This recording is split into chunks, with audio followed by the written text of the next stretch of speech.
What's up, everybody? I'm Adam. You're watching the Model Aviator channel. Today we're reviewing E-flite's first release of 2026.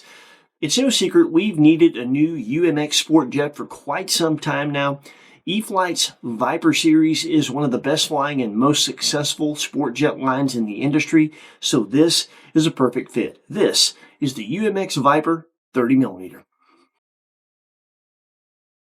The Viper has a wingspan of just under 21 inches or 530 millimeters. It is 18.5 or 461 millimeters long. Its ready-to-fly weight is 6.5 ounces or 185 grams with the recommended flight pack. It has a Spectrum receiver, an ESC unit, a 1010 8300 kV brushless motor, and an array of linear long-throw servos. It is intended for the Spectrum 450 milliamp 4-cell 30C pack with the IC2 connector.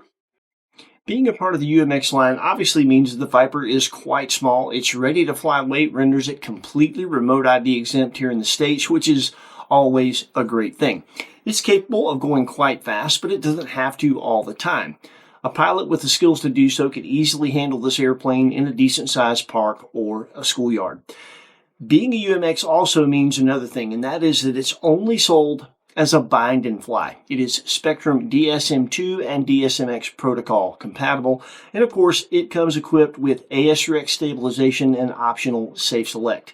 It is a 5-function airplane out of the box. You have elevator, rudder with a steerable nose wheel, ailerons, throttle control, and when you bind the Viper to your transmitter, it automatically assigns safe select to the gear switch. So you can use that switch to flip between safe and AS3X. And if you decide you want to turn safe off, you can. The manual will take you through how to do that.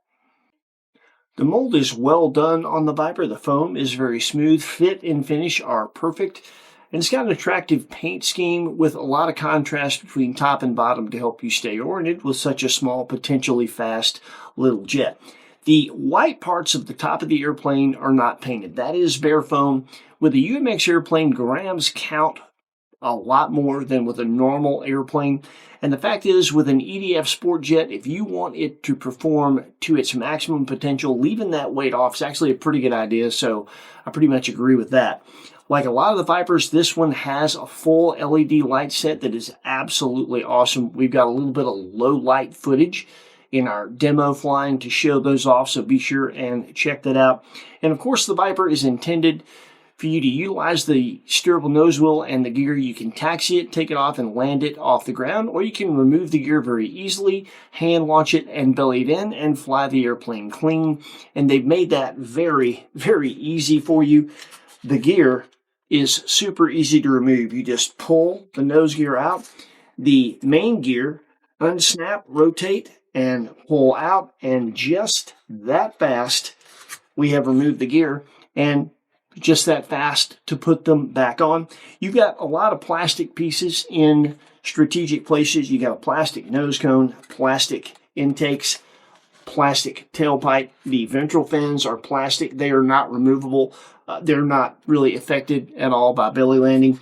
They didn't add the weight of a bunch of plastic on the bottom because obviously you're going to be belly landing this thing in grass if you're smart, so you shouldn't have a problem with that. And of course they have covered the linear servos and the linkages, all of which, by the way, are ball links on all the control surfaces of the Viper, so if you need to center those, they're very easy to adjust.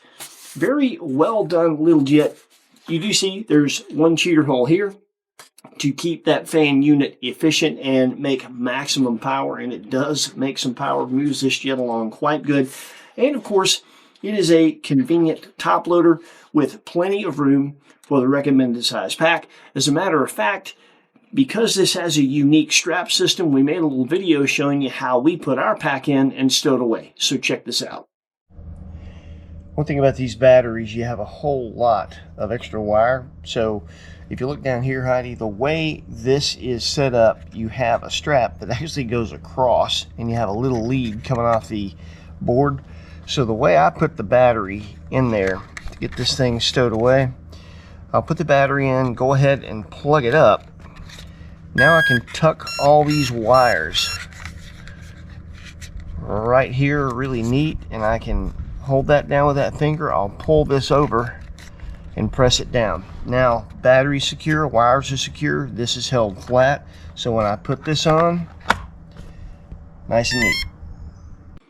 The UMX Viper also has hand launch assist. When you're in safe mode, it will sense the lateral G of your hand launch and keep the airplane nice and tidy until you get it on step and decide to flip it into AS3X so you can rock and roll.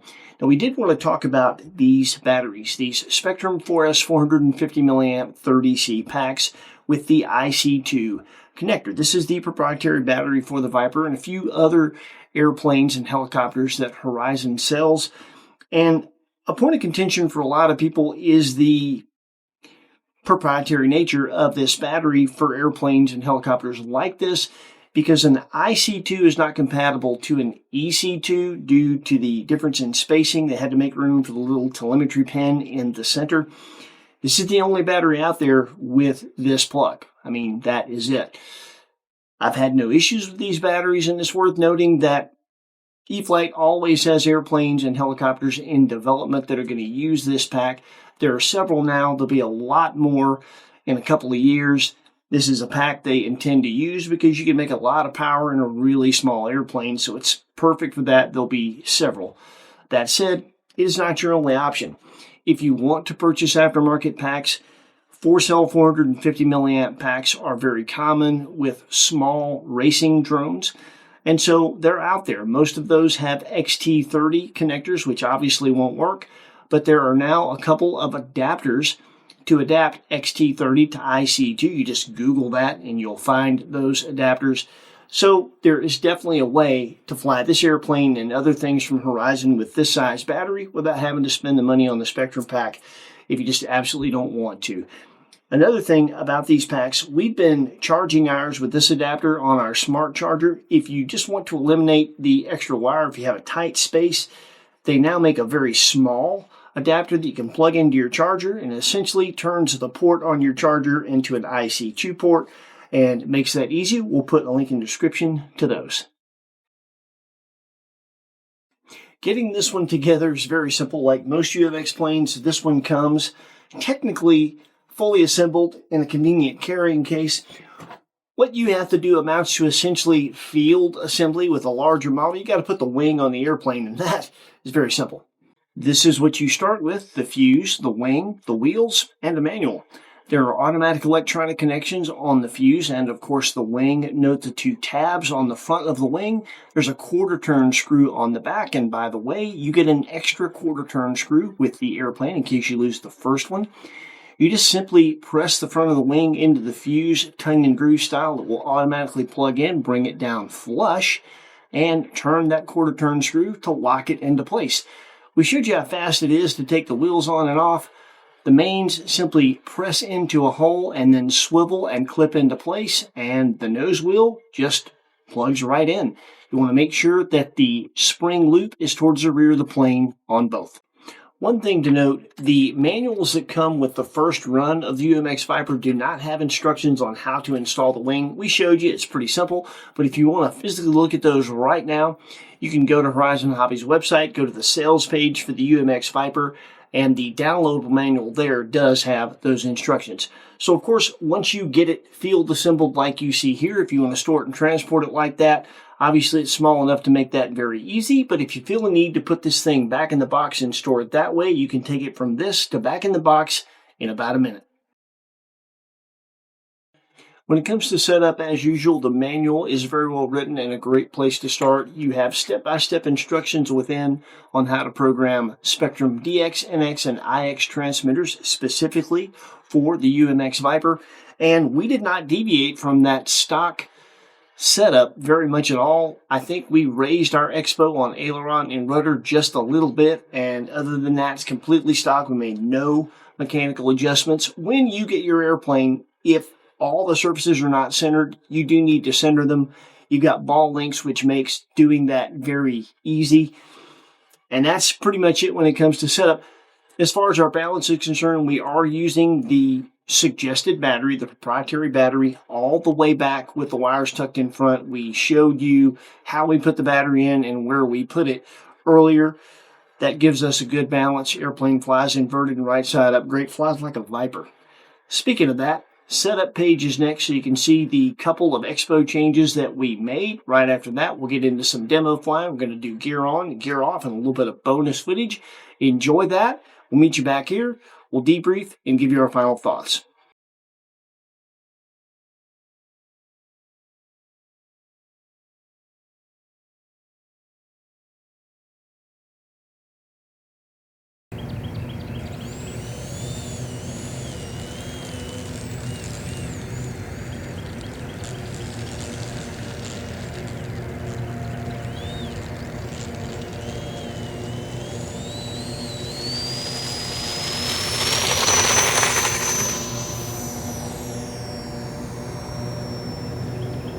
We apologize for the background noise. There was a farmer working in his field next to us.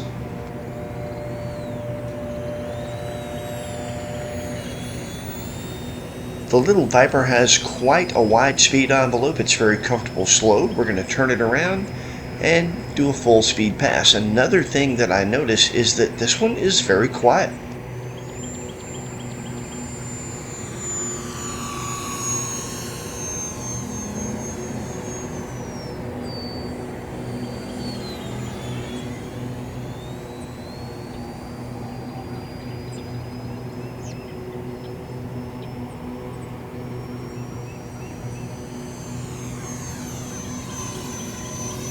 It has a very crisp roll rate, and from an aerobatic standpoint, will do exactly what you'd expect a Viper to be able to do.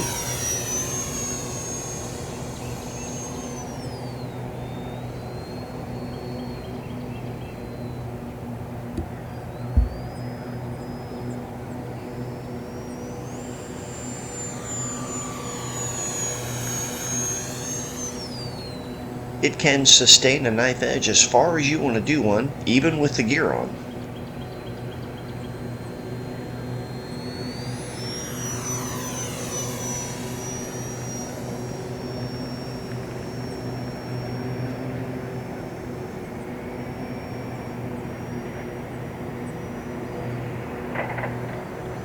Inverted flight is easy, and you've got plenty of down elevator left over to maneuver once you get it there.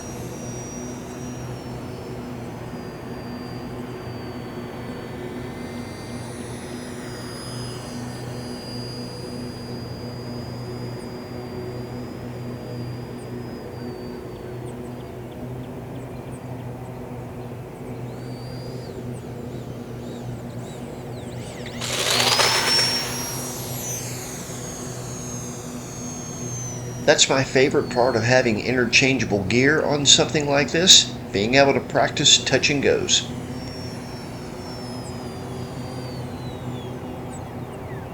Here comes a full 1G stall, and it drops a wing a bit, but easily recovers very quickly if you neutralize the controls.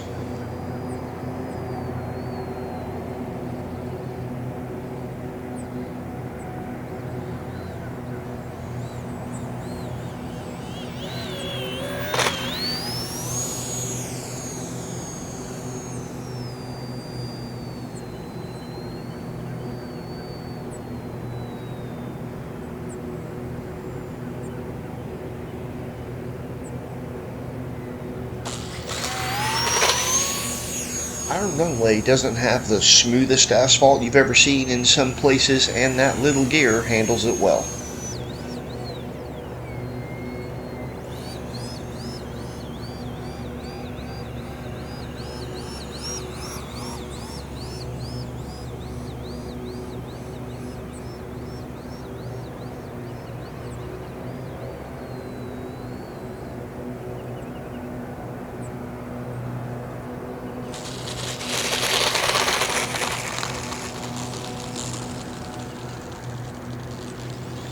The UMX Viper does really well gear on, but when you take it off, getting rid of that drag makes a big difference.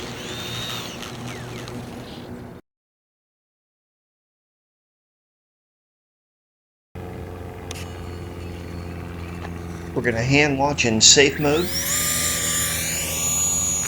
and hand launch assist establishes a slight climb We flip into AS3X and ready to rock and roll.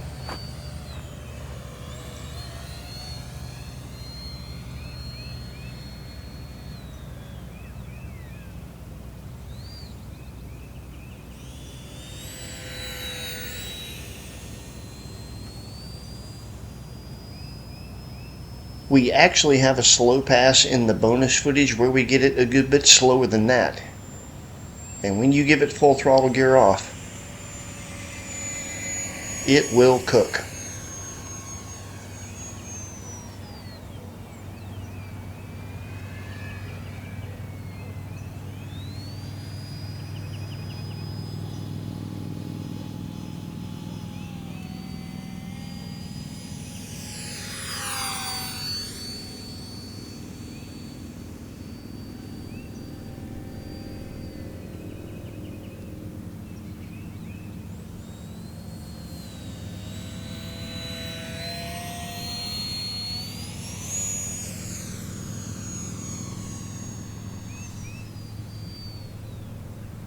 When it comes to flight times, we averaged about 4 minutes, both gear on and gear off, with mixed throttle, flying it the way you see us flying it.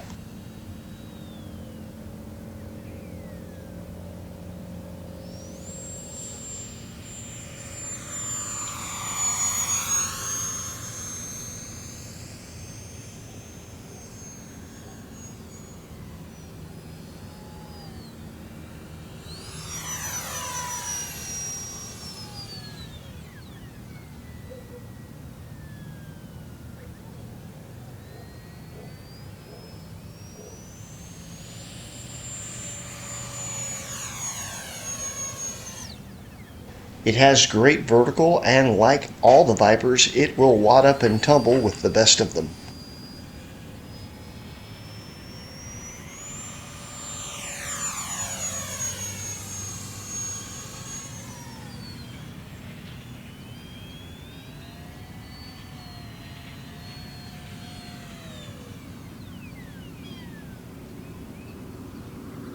The 1G stall, gear off, is the same as with the gear on. It will drop that right wing slightly, and the quicker you neutralize the controls, the quicker it recovers.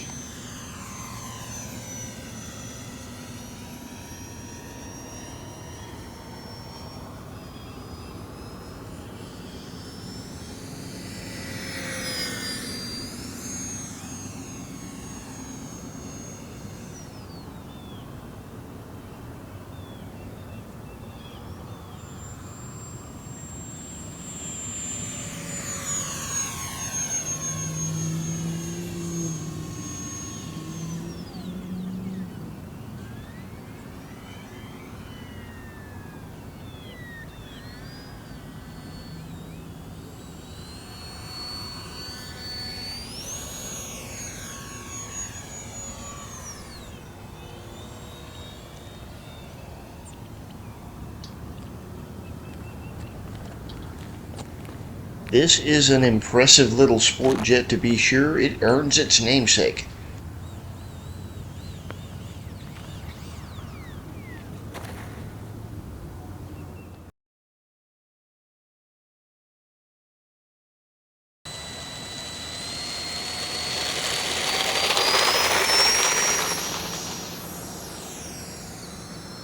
This is one of the first flights we did on it. It's in really low light, so you can see how awesome those LEDs are.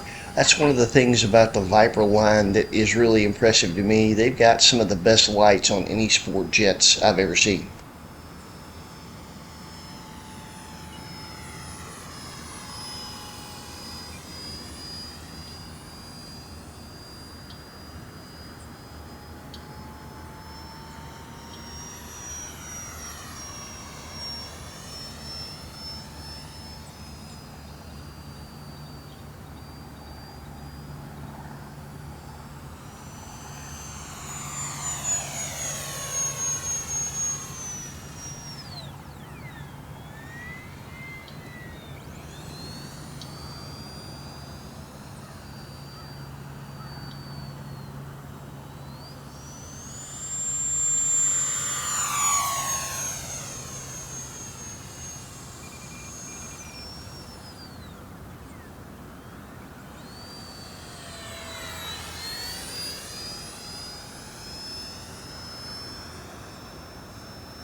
In the winter months, I go to a local schoolyard and fly ultra micros a lot. This thing is going to be a blast there.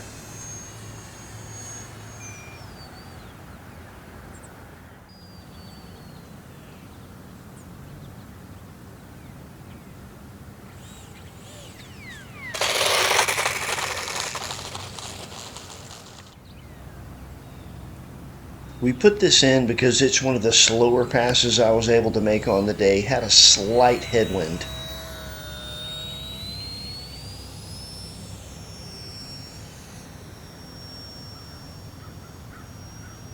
And here I'm going to turn around and do a pass a bit closer to Heidi. Gives you a much better sense of the speed, and then of course, nice little tumble afterwards. This next maneuver tells me everything about this little sport jet I need to know.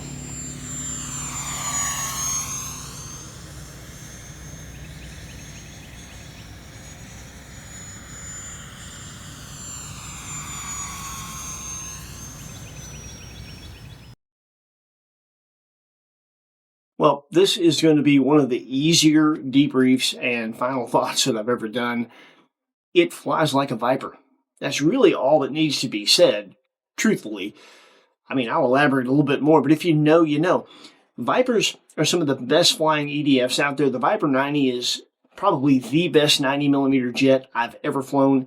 Viper 64 is the best 64 that I've ever flown. Viper 70 is not the best 70 I've ever flown, but it's up there. It is close. It's like top 4 or 5. Really, really solid jet. The Viper line is impressive, and this has absolutely earned the namesake. It is the best UMX EDF that I've ever flown. Never flown anything UMX EDF that I could do a knife-edge circle with. It flies like a Viper. I mean, enough said. When it comes to skill level, Horizon says this is a skill level 2 airplane. I completely agree. I liken this probably closest to the Viper 64. Obviously, it doesn't fly that good, but it flies very good for what it is. Very light wing loading. If you have mastered a trainer, you could absolutely go into this as your second airplane, and it will teach you a lot of what you need to know about flying EDFs. Obviously, if you're going to get into the heavier scale stuff, you need to fly something like a Viper 90 or something with a little higher wing loading to teach you the things that you're going to need to know about flying stuff like that. But this could absolutely be an excellent first jet for a lot of people. When it comes to the price point, it is what it is nowadays with the tariff situation. I've got to say the same thing I always say, which is the truth is I don't know what the price is going to be. They haven't told me. I know what the range is going to be. I always say that. I always say I think they're going to hit it. They always do.